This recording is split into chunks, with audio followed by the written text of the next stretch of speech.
Le tétanos est une maladie neurologique présente en France, à laquelle les chevaux sont extrêmement sensibles. La maladie est une toxine provoquée par une bactérie anaérobie qui se développe à l'absence d'oxygène, qui s'appelle Clostridium tetani. Cette bactérie forme des spores très résistants qui résistent à la chaleur, résistent aussi à de nombreux antibiotiques et désinfectants, mais aussi peut survivre plus de 32 ans à l'abri de la lumière. Les principales causes du tétanos chez le cheval sont le tétanos accidentel après une plaie ou une piqûre par un corps étranger, le tétanos post-chirurgical, le tétanos post-obstétrical après pollinage ou le tétanos ombilical du poulain. La bactérie se met alors à produire des neurotoxines qui vont atteindre le système nerveux et migrer le long des nerfs. Généralement, le cheval commence à avoir des symptômes entre 8 et 10 jours après la contamination. Nous pouvons distinguer plusieurs types de symptômes chez le cheval atteint de tétanos. Les premiers signes sont la raideur à la démarche, répugnance à tourner ou reculer. Le cheval se déplace d'un bloc comme avec des béquilles.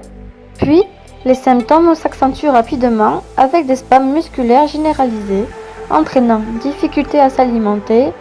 On observe aussi un cheval avec la tête étendue sur l'encolure, œil enfoncé dans l'orbite avec procidence de la troisième paupière qui recouvre l'œil, oreilles dressées qui se rejoignent au-dessus de la tête, mais aussi, lorsque les muscles de la cage thoracique deviennent atteints, le cheval a du mal à respirer et meurt.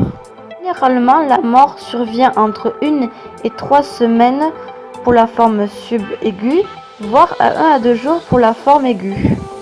Malheureusement, quand le diagnostic est posé, la maladie est déjà très avancée, ce qui compromet les chances de survie chez le cheval, soit 80% des cas sont décédés. Les chevaux qui survivent à la maladie sont généralement traités avec du sérum antitétanique pour neutraliser la toxine circulante, sont aussi injectés des antibiotiques de la famille de la pénicilline. On peut aussi limiter les symptômes en mettant le cheval au calme absolu dans l'obscurité, à l'abri de toutes les stimulations et en lui administrant des sédatifs et des analgésiques. On peut aussi arrêter la production de toxines au niveau de la plaie en la nettoyant et la protégeant. On peut aussi faire un soutien par perfusion ou par sondage nasogastrique permet d'apporter des fluides et des nutriments.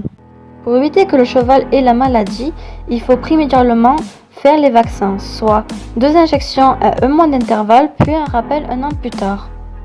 Sans oublier que chez les poulinières, un rappel pendant le dernier mois de la gestation permet d'assurer une bonne transmission des anticorps au poulain par le colostrum.